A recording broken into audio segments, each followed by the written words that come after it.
Vamos abrir nossas Bíblias no Evangelho de Lucas, capítulo de número 9, dos versículos 28 a 36. Vamos refletir sobre uma das passagens mais bonitas do Evangelho de Lucas e mais significativas de toda a composição que Lucas faz do seu Evangelho, da sua perspectiva da pessoa e obra de Jesus. Nós já estudamos certa vez esse texto, aqueles que são mais antigos devem lembrar que consideramos essa mesma passagem quando numa série sobre a oração de Jesus em Lucas tratamos dessa passagem. Hoje o nosso foco não estará no aspecto da oração de Jesus, mas estará justamente no aspecto da antecipação do tormento e da delícia, tal como Lucas constrói a partir desse texto.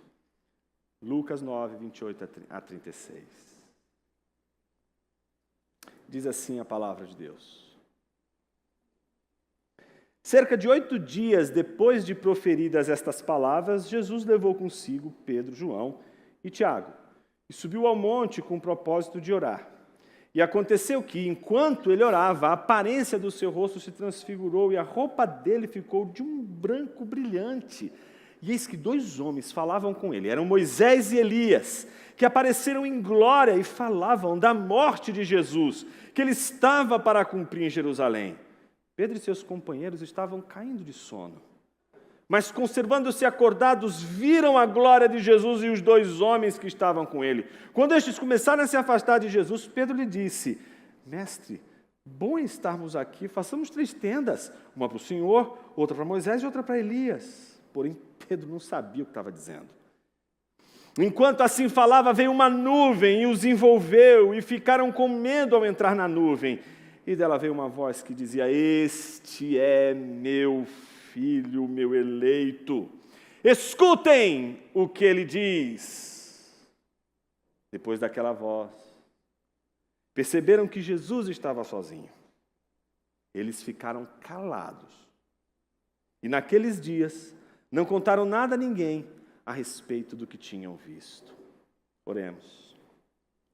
Senhor Deus, fale conosco uma vez mais por meio da Tua palavra, que sob a iluminação do Teu Espírito consigamos contemplar aquilo que sozinhos não contemplaríamos. Revela-nos e alimenta-nos com a Tua palavra. Assim oramos, no nome do Teu Filho Jesus. Amém. Antecipação. Como antecipar? Às vezes a gente não consegue, mas a gente consegue imaginar. A gente consegue, pela imaginação, antecipar um monte de coisas. Às vezes essa capacidade de antecipar pela imaginação é maravilhosa, porque podemos imaginar como que vai ser amanhã, como vai ser o grande dia, seja de um casamento, seja de uma festa de aniversário, seja de uma promoção, seja para alguns passar no concurso público, outros na universidade, seja qual for o dia feliz, a gente cria tantas expectativas e aquelas imagens vão antecipando aquele dia tão maravilhoso. Mas as antecipações trazem para a gente também experiências muito dolorosas, quando estamos perto de uma operação, de uma cirurgia muito complicada, e antecipamos visões, imagens terríveis daquele dia. Antecipamos, por exemplo, nossa morte, antecipamos a perda de um emprego, antecipamos a perda de um filho para as drogas, antecipamos a morte de um ente querido, antecipamos uma enfermidade que não queríamos e que hoje amedronta cada vez mais a nossa vida, e a imaginação vai criando cada vez mais imagens terríveis que antecipam uma dor que ainda nem começou. Antecipação é uma coisa extraordinária. É a capacidade que a gente tem de se alegrar antes de algo glorioso acontecer, mas é a capacidade de se entristecer antes de uma tragédia acontecer. Temos a capacidade de antecipar, pelo menos do ponto de vista dos nossos sentimentos, coisas boas como coisas ruins. Jesus é o nosso maior exemplo de antecipação.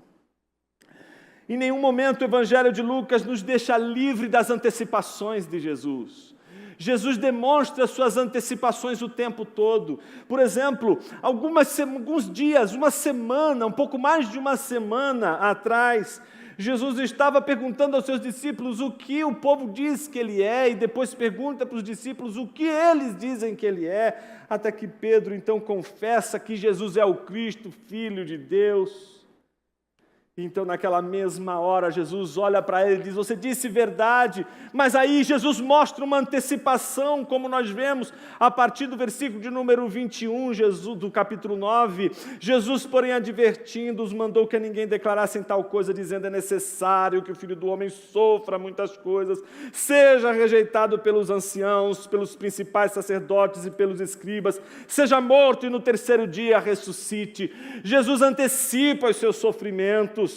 E não só antecipa os seus sofrimentos, mas leva os seus discípulos a anteciparem os seus sofrimentos. Observe o versículo 23, se alguém vir após mim, negue-se a si mesmo, dia a dia tome a sua cruz e siga-me, pois quem quiser salvar a sua vida a perderá, e quem perder a vida por minha causa, esse a salvará.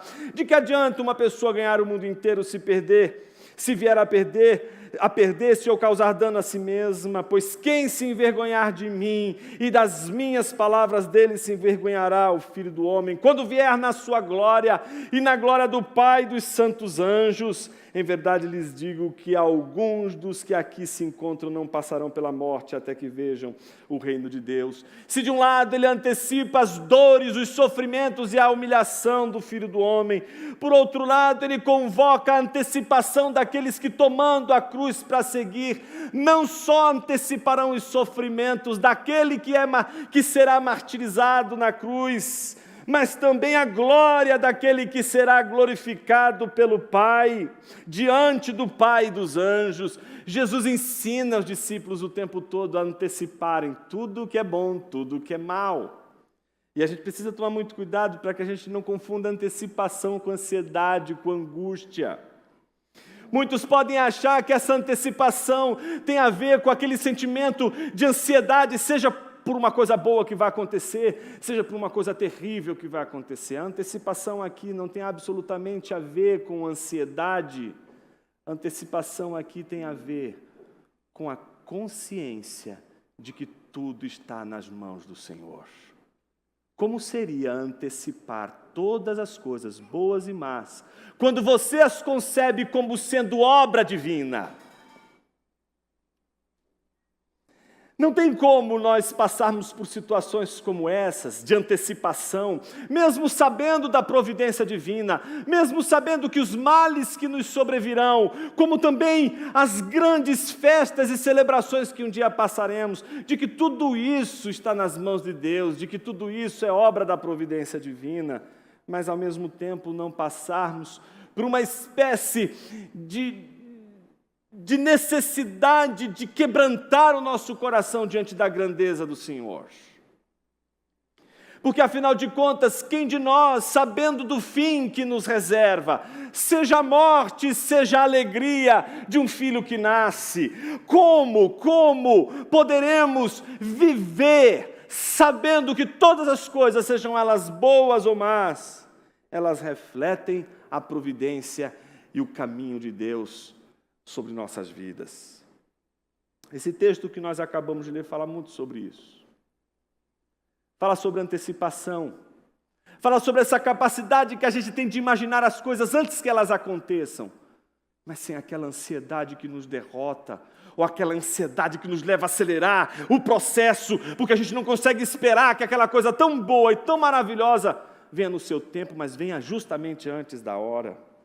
Essa antecipação que eu falo a vocês nessa tarde, nesse fim de tarde, é uma antecipação que é, na verdade, uma confissão de confiança, de entrega, de temor do Senhor. Jonas, como você pode explicar isso melhor nessa passagem? Da seguinte maneira: o texto é simples, ele é dividido em 3 partes. A primeira parte é o versículo 28, onde você tem o motivo que Jesus envolve os discípulos naquele contexto, naquela situação. A segunda parte do versículo 29 a 35 é a oração. E por fim, o versículo de número 36, o silêncio. Então temos do versículo 28 o motivo, do versículo 29 ao 35 a oração e o versículo 36 o silêncio. Comecemos com o motivo. A gente já sabe que passou-se uma semana desde a confissão de Pedro e do prenúncio, da antecipação, do sofrimento e da humilhação do Filho do Homem que Jesus havia dito aos seus discípulos. Jesus antecipou aos seus discípulos os sofrimentos que ele passaria. Os discípulos, portanto, sabiam que Jesus iria passar por humilhação, queria passar por grande dor, queria passar por grande sofrimento, queria inclusive morrer. Entretanto, a despeito disso, vemos um Jesus que depois dessa semana chama os seus discípulos em primeiro lugar para a oração. O versículo de número 28 é claro quando diz que cerca de 8 dias depois de proferidas estas palavras, quais as palavras? Não só aquilo que Pedro havia confessado, mas aquilo que Jesus havia dito, a antecipação que Jesus havia feito de suas dores, de seu sofrimento, de sua humilhação e de sua morte. Então, passadas estas coisas e ditas estas coisas, Jesus então faz um chamado, uma convocação para a oração. E essa convocação se dirige a 3 de seus discípulos. Ele leva consigo Pedro, João e Tiago. Ou seja, a humilhação, o sofrimento e a morte do Filho de Deus que está cada vez mais próxima. É um convite de Jesus a orar, mas preste atenção, não somente a orar, mas a orar com Pedro, Tiago e João. Quando nós antecipamos coisas boas, a gente parece que não precisa orar como quando acontecem as coisas más, as terríveis coisas da vida. E talvez a coisa mais triste na vida e na caminhada de uma pessoa seja ela não ter com quem orar quando se antecipa os sofrimentos e as dores que haverá de passar. Às vezes nós lidamos com a vida cristã como se ela fosse uma espécie de história do herói, o enredo do herói, e você é o herói. E se todos te abandonarem, se todo mundo virar as costas para você, você é o herói. Você vai continuar orando e vai orar sozinho. Eu vou levar as coisas todas nas minhas costas. Eu vou fazer e acontecer. Eu vou orar. Nós vemos Jesus Cristo antecipando todas as coisas, sabendo da sua morte, da humilhação, do sofrimento e da morte que se aproxima. E Jesus não fica sozinho. Jesus chama com ele, para orar com ele, 3 dos seus discípulos. Ele chama Pedro, João e Tiago, para que naquele momento ele possa orar com eles. E a gente sabe, quem não lembra, recorre lá ao nosso YouTube, quando a gente fez a exposição dessa passagem no contexto das orações de Jesus em Lucas. Se você está lembrado daquele sermão, você sabe muito bem que cada momento de oração no Evangelho de Lucas é um momento não só de transição, mas de mudança de ciclo. Um ciclo está se fechando, outro está se abrindo. E agora Jesus está fechando um grande momento de sua vida e abrindo outro grande momento de sua vida. Ele sabe que ele está fechando um momento que diz respeito à convicção dos seus discípulos sobre por que ele está ali, mas está se abrindo um novo ciclo, um ciclo em que cada vez mais a perseguição, a humilhação, o sofrimento e a morte se aproximam. Portanto, Jesus começa e termina os ciclos da vida orando. Jesus começa o ministério orando e termina o ministério na cruz orando. Se você não começa orando e não termina orando, não se admire das antecipações se tornarem sempre uma angústia, uma ansiedade atrás da outra. Todas as antecipações que você faz, mesmo diante dos sofrimentos que parecem ser tão longes, tão longe. Este sofrimento, essa antecipação, quando não é regada de oração do começo ao fim, você não tem a capacidade, não tem o poder de perceber o quanto a ausência do seu poder e da sua capacidade é justamente aquilo que Deus vai usar e trabalhar. Jesus não somente começa e termina tudo orando, como ele ora com amigos. A coisa mais difícil do mundo é fazer amigos. Não é fácil fazer amigo. Porque o que a gente mais quer na vida é que as pessoas que a gente acha que deveriam ser nossos amigos, que elas devam nos servir, que elas devam estar de alguma forma preocupadas, né, 24 horas em como me fazer feliz, ou como nos fazer felizes. Mas a amizade bíblica, a amizade cristã, ela é a amizade que espelha a Trindade. É a amizade que espelha a doação, que espelha a distribuição. Se distribui sim a comida, se distribui sim o alimento, se distribui sim os bens, mas também se distribui as antecipações. Se você não consegue receber a antecipação de um irmão, que antecipando os seus sofrimentos, as suas angústias, as suas dores, não é que você não sabe você não sabe o que é ter um amigo, você não sabe o que é ser um amigo.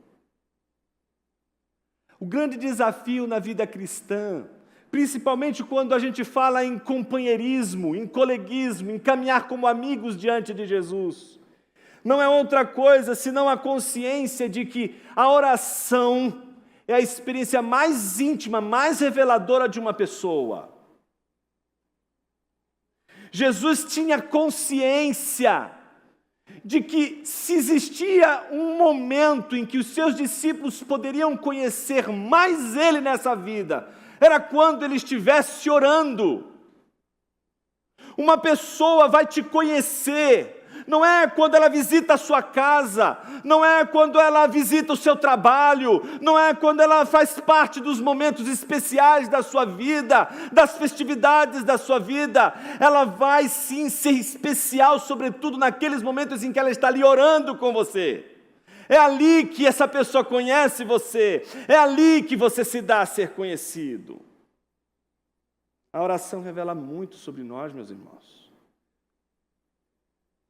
Quando a gente ora, a gente não diz só quem a gente é. A gente antecipa os nossos sofrimentos, as nossas dores e também as reações diante dos sofrimentos e diante das dores. Por que estou dizendo tudo isso? Porque se há um motivo pelo qual Jesus chama eles para a oração, é o motivo das suas antecipações. Jesus está chamando aqueles homens para orar com Ele, dentro de um contexto em que Jesus havia dito a eles que o fim está chegando, que as dores vão chegar, que a humilhação vai chegar, que a morte está batendo na porta.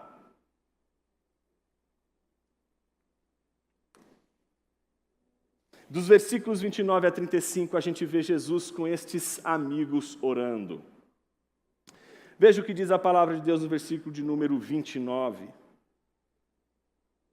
E aconteceu que enquanto ele orava, a aparência de seu rosto se transfigurou e a roupa dele ficou de um branco brilhante. A primeira coisa importante, depois que ele chama os amigos para orar e esses amigos vão com ele orar, enquanto ele orava, Jesus é transfigurado em glória, transfigurado em assombro, em espanto. Ali Jesus é transfigurado de uma tal maneira que quem o olha não consegue apenas enxergá-lo como aquele homem que parecia ser tão frágil e tão suscetível ao sofrimento, à dor, à humilhação e à morte. O Jesus que ora e enquanto ora é transfigurado, é um Jesus glorioso. Não é um Jesus que vai morrer, não é um Jesus que vai sofrer, é um Jesus em glória. se você não consegue ver Jesus em glória, no momento em que Ele se revela como o sofredor, você não vai conseguir enxergar a sua glória no momento do seu sofrimento. Jesus antecipa todas as coisas, mas no meio da sua oração Ele é transfigurado de uma tal maneira que a visão que Jesus oferece de si mesmo é uma visão majestosa, é uma visão glorificada, que antecipa mais uma vez aos discípulos que ouviram Jesus falar da sua humilhação, ouvir agora Jesus falar da sua exaltação. Jesus antecipou os sofrimentos, mas Jesus agora, diante dos seus discípulos, está antecipando a exaltação. Isso é uma grande verdade para a gente. Todos os peregrinos antecipam dias de glória e dias de tristeza, dias de alegria, dias de infortúnio. E são as orações o meio pelo qual testemunhamos estas antecipações. Quando nas suas orações você, como cantamos hoje, conta a Jesus Cristo todo o seu sofrimento e antecipa a Ele as suas dores muito antes delas acontecerem. A experiência não é só a da antecipação da dor, não só do sofrimento, mas também a da vitória, do êxito, da alegria. Jesus não vai antecipar o seu sofrimento e a sua humilhação, sem ao mesmo tempo antecipar a sua exaltação. E no meio dessa aparição gloriosa, majestosa, que agora não combina nada com o que ele antecipou agora há pouco, dizendo: e o Filho do Homem será humilhado, vai sofrer, vão machucá-lo, ele vai morrer. Se opõe. Este homem que está agora, este homem Deus que está agora dizendo aos seus discípulos que vai chegar um fim, que ele vai morrer, que ele vai sofrer, oferece a eles agora a visão de sua majestade. Os versículos 30 e 31 são gloriosos, porque não somente enquanto ele orava, transfigura-se o seu rosto e as suas vestes, mas dois homens começam a falar com ele, e não são quaisquer homens, tá certo? Nada mais, nada menos do que Moisés e Elias. Quando você olha para Moisés e Elias conversando com Jesus ali numa visão majestosa, imagine que essa é uma visão gloriosa, porque ali, preste atenção, não pisca, Moisés e Elias é a lei e os profetas, meus irmãos, é a Bíblia. Nada mais, nada menos do que a Bíblia diante de Jesus ali. Todas as vezes que Jesus prega que ele veio cumprir aquilo que foi prometido pela lei e pelos profetas, está tipificado na figura de Moisés, que representa a lei de Deus, e Elias, que representa os profetas. Todos eles estão testemunhando a favor de Jesus. E agora, como no batismo, quando uma pomba desce sobre Jesus, para testemunhar o que Deus vai dizer sobre Jesus agora. Diante de Jesus está exatamente a lei e os profetas, Moisés e Elias. Mas sobre o que eles estão falando? Sobre o que eles conversam? A gente sabe o que eles conversam quando a gente observa o versículo de número 31. Moisés e Elias que apareceram em glória e falavam da morte de Jesus. Ora, por que no meio de tanta glória, de uma visão tão majestosa, o assunto era a morte de Jesus? Não só pelo fato de a morte ser o tema da conversa, mas de que a morte estava para cumprir em Jerusalém.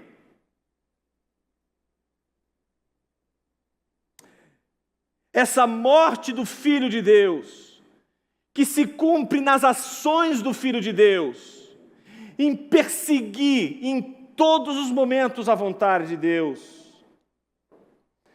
A gente tem uma visão gloriosa. Só que no mesmo momento em que a gente tem essa visão gloriosa, a gente descobre, nos versículos 32 e 33, a reação dos discípulos. Olha que reação curiosa. A Bíblia diz: Pedro e seus companheiros estavam caindo de sono. Puxa o freio de mão. De que você vai lembrar agora? Que eles gostam de dormir, né? Não tem coisa mais gostosa do que, não é, para dormir e começar orando, né? Parece que a oração é um sonífero. Vamos marcar uma reunião de oração. Se não tiver um irmão dirigindo, vai ser um sono comunitário. É interessante como o sono é o tema de Lucas quando Jesus chama seus companheiros para orar. O sono é uma coisa muito curiosa. Porque imagina que você está diante de uma coisa extremamente importante. Tá certo? Você esperou pela estreia daquele filme. Você vai. Passou o trailer, está ali. Não deu a primeira cena, você começa a piscar e começa a dormir. Como assim? Você passou a vida inteira esperando aquela grande estreia. Mas alguma coisa é tão incontrolável que te faz dormir. No momento que você não podia dormir. No momento que você tinha que estar atento. E parece que isso se repete na vida dos discípulos, sobretudo quando Jesus está ali no jardim, naquele jardim intenso, o jardim das oliveiras, onde Jesus está sofrendo, literalmente sofrendo, onde ele transpira, e ao transpirar é como se ele estivesse transpirando sangue. Ele está ali sofrendo. Jesus levanta da oração e encontra quem dormindo? Os discípulos, e diz assim: mas espera aí, vocês não conseguem orar nem um minuto. Orem para que vocês não caiam na tentação. Ou seja, os discípulos tinham uma mania de dormir quando deveriam orar. Deveriam estar presentes, mas estão só de corpo presente. Essa é a pior amizade. A pior amizade é aquela do corpo presente e da alma ausente. Pior amigo é aquele que não está presente quando deveria estar presente. E não é o corpo presente, é a sua alma presente, é a sua vida presente. Eles estão ali, o corpo deles está ali, mas a alma deles não. Talvez seu corpo esteja aqui, mas sua mente já vagou aqui para tudo quanto foi lugar. Você já chegou em Ucrânia, já deu uma volta, foi depois para Estados Unidos, foi para a Rússia, agora você está pensando no amanhã, o que você vai fazer amanhã, você vai pegar o carro, não vai pegar trânsito nenhum para passear, você já está pensando, viajando. Você está aqui, mas não está. Dormir é uma coisa curiosa. É a melhor maneira de a gente estar presente e ausente ao mesmo tempo. Tanto é que as coisas mais terríveis podem acontecer quando você está dormindo. E sem sequer se dar conta. Mas a Bíblia diz que a reação dos discípulos diante do sono não foi uma reação de alguém que, descobrindo o seu sono, simplesmente volta a dormir. Observe o que diz o versículo de número 32. Pedro e seus companheiros estavam caindo de sono, mas, conservando-se acordados, de alguma forma eles estão lutando contra o sono, e conservando-se acordados, de repente eles veem a glória de Jesus, e os dois homens que estavam com ele. Então, Lucas, em primeiro lugar, o que ele quer mostrar? Primeiro, que não se trata de uma imaginação. Eles não tiveram uma visão, eles não estão num lugar onde eles tiveram uma visão de algo, tá certo? Eles não estão dormindo, estão sonhando, eles estão despertos. Uma coisa muito curiosa, no meio daquele momento em que eles podiam estar dormindo, eles estão agora lutando contra o sono e, de repente, mantendo-se acordados, eles veem a glória de Jesus, veem os dois homens ali. Ou seja, eles não estão imaginando aquilo, tá certo? A transfiguração de Jesus não é uma imaginação dos discípulos, não é algo que passou na cabeça deles, não é um sonho. Pelo contrário, eles tinham tudo para sonhar com aquilo, mas aquilo não era um sonho, aquilo era real. Mas será que era suficientemente poderoso para mantê-los acordados? Observe o que diz o versículo posterior. Quando estes começaram a se afastar de Jesus, estes quem? Os 2 homens que estavam com ele. Então Pedro, representando obviamente os discípulos, reage de uma maneira muito interessante, dizendo: Mestre, bom é estarmos aqui, façamos 3 tendas, uma para o Senhor, outra para Moisés e outra para Elias, mostrando que eles reconheceram as pessoas que estavam ali envolvidas com Jesus, mostrando que eles sabiam que se tratava de Elias e de Moisés. Mas o que Pedro está fazendo agora, quando ele diz: Senhor, façamos 3 tendas? Antecipação, isso é uma antecipação. A festa dos tabernáculos é a festa das tendas. Se constroem tendas, é uma festa agrícola que era realizada como um símbolo da provisão divina no meio do deserto. De que no meio do deserto eles montavam as tendas e as tendas eram precárias. A tenda era precária, a hora vinha, a hora tinha que mudar, era uma coisa que não era para durar a vida inteira.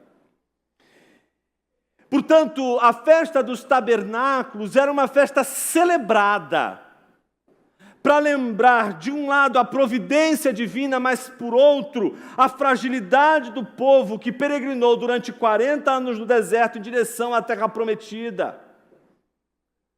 Então, quando Pedro vê tudo aquilo, ele quer antecipar as festas, não chegou ainda o momento. Não chegou a hora de fazer as tendas, mas ele quer antecipar as tendas. E quer fazer as tendas e fazer com que todo aquele movimento aconteça agora, ali naquele exato momento.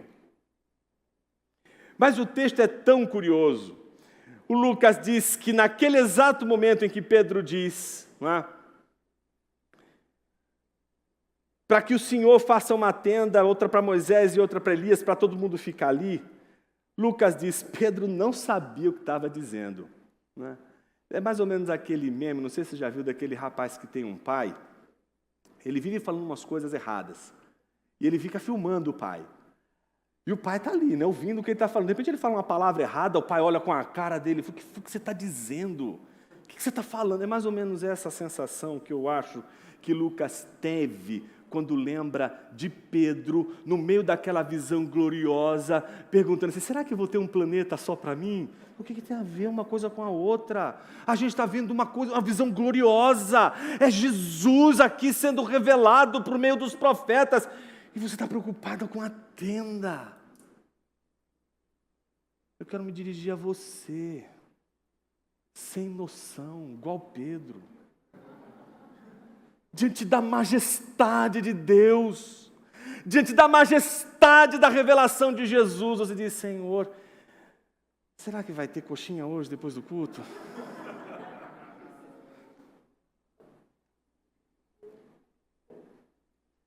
Você sabe o que é curioso? Porque a gente fica esperando o Jesus, né? Eu fico pensando assim, Jesus tinha que ter uma paciência, né? E nessa hora eu fico esperando Jesus olhar e já dar uma bordoada, né? Mas Jesus não dá a bordoada, quem dá a bordoada é Deus. Se você parar para prestar atenção, Jesus não tem nem tempo de repreender Pedro. Jesus já devia estar cansado, porque ele acabou de dizer para ele, né? Arreda-te daqui, Satanás, porque não cogita das coisas de Deus que Pedro tinha acabado de dizer para ele. Senhor, já que a antecipação é a da morte, melhor o senhor não ir para lá, melhor não ir para Jerusalém, porque senão o senhor vai sofrer, vai passar por humilhação. Ele não estava nada sendo amigo de Jesus ali. Ele estava pensando nele. Você entende que Pedro não está preocupado com Jesus? Você entende que Pedro não está preocupado com a glória de Deus? Pedro está preocupado com ele. O tempo todo é ele. A tenda é ele. Ele não está preocupado com o povo. Ele não está preocupado com as outras pessoas. Está preocupado com ele, com Jesus. Então Deus reage a Pedro, como a gente vê nos versículos 34 e 35. Então, observe, a gente tem a oração de Jesus e a transfiguração dele, uma visão gloriosa de Jesus. Nessa visão gloriosa, o Antigo Testamento aparece ali, em carne e osso, na figura de Moisés e de Elias, para celebrar Jesus e, ao mesmo tempo, falar sobre aquilo que é mais importante, sua morte. Jesus está antecipando a morte, vamos falar sobre a morte. Então, diante do testemunho de Moisés e Elias, a reação dos discípulos é já, no momento de sonolência, de completo desinteresse diante de tudo que estava acontecendo, e no meio de uma apresentação gloriosa, Jesus sequer se torna a pessoa mais importante. Parece que as figuras de Elias e Moisés apareceram agora com aquela importância que todo judeu dava. Ora, mas é Moisés, ora é Elias, vamos fazer uma casa para eles. E é nessa hora que aparece o testemunho de Deus. É a segunda vez que Deus fala no Evangelho de Lucas. Qual foi a primeira vez? Em Lucas capítulo 3, quando Jesus foi batizado. A Bíblia diz que quando o Espírito pousa sobre Jesus, na forma de uma pomba, do céu bradou-se a voz divina que disse: este é meu filho amado, que me dá prazer. Ali nós vemos o testemunho de Deus sobre Jesus, Deus falando sobre Jesus. Aqui o que a gente vai ver logo depois dessa desastrosa participação de Pedro é, enquanto ele falava, Deus não deixou nem ele terminar de falar, porque a gente só sabe então um pouquinho do que ele falou. O resto das besteiras que ele falou, nós não temos como saber, porque graças a Deus, Deus mandou um vento ali para calar a boca de Pedro. Veja, não é a palavra de Deus que está calando Pedro, é o fenômeno da manifestação de Deus. A Bíblia diz no versículo de número 34, que enquanto assim falava, veio uma nuvem e os envolveu e ficaram com medo ao entrar na nuvem. E dela veio uma voz que dizia: este é o meu filho, o meu eleito. Escutem o que ele diz. Até aqui, Deus está confirmando o que ele vem dizendo desde o batismo de Jesus. Ele é meu filho. Mas agora Jesus está dizendo a Pedro e aos discípulos: escutem ele. Ouçam ele. Ouçam o que ele está dizendo. Meus irmãos, você precisa dizer para um amigo te ouvir, porque a situação está muito terrível. Eles não estão conseguindo ouvir Jesus. Eles não estão conseguindo pensar em Jesus. Eles estão pensando neles. O tempo todo, toda a relação está centrada neles. Mas Deus diz: este é meu filho, meu eleito, escutem o que ele diz. O versículo 36, portanto, encerra a nossa exposição. Um encerramento glorioso. Depois daquela voz, depois que Deus falou: este é meu filho, escutem ele. Quem é que vai ficar falando, meu irmão? Imagina, tudo que Pedro tinha que falar na hora, ele se cala, né? Porque se ele não se cala, é igual o profeta Isaías, lembra? Ah, Senhor, eu sou um homem que habita no meio de um povo de impuros. Vai lá e Deus queima a língua dele. Fica quietinho agora escuta. Está falando demais. Então agora eles estão quietos, a Bíblia diz. Jesus está sozinho. Eles estão quietos. E não contam a ninguém a respeito do que haviam visto. A antecipação da humilhação e da exaltação de Jesus, meus irmãos, não deveria ser um momento para você sair daqui correndo, proclamando para as pessoas que Jesus morreu e que ele ressuscitou. Pode parecer extremamente contraditório o que eu estou dizendo. Mas antes de você sair daí correndo para proclamar às pessoas, em alto e bom som, que Jesus morreu, é necessário primeiro se colocar de joelhos em oração e em silêncio profundo. É preciso se calar. Nenhuma reflexão profunda sobre as implicações do discipulado de Jesus pode escapar à sua vista nessa hora.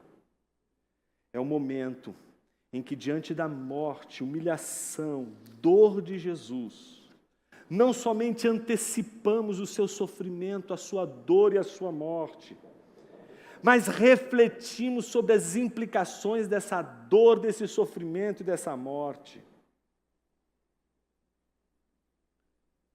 Talvez você queira sair daqui para fazer um monte de coisas.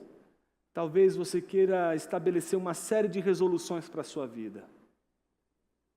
Vai ser a mesma coisa de ontem, vai ser a mesma coisa amanhã e vai ser a mesma coisa sempre. Mas hoje você tem uma oportunidade de antecipar a morte de Jesus e ficar quieto. Assim mesmo, quieto, em silêncio, reverente, diante do que Jesus fez, diante do que Ele realizou, diante do que Ele não só antecipou, mas do que Ele realmente fez. Quando foi a última vez que você se assombrou diante de Jesus?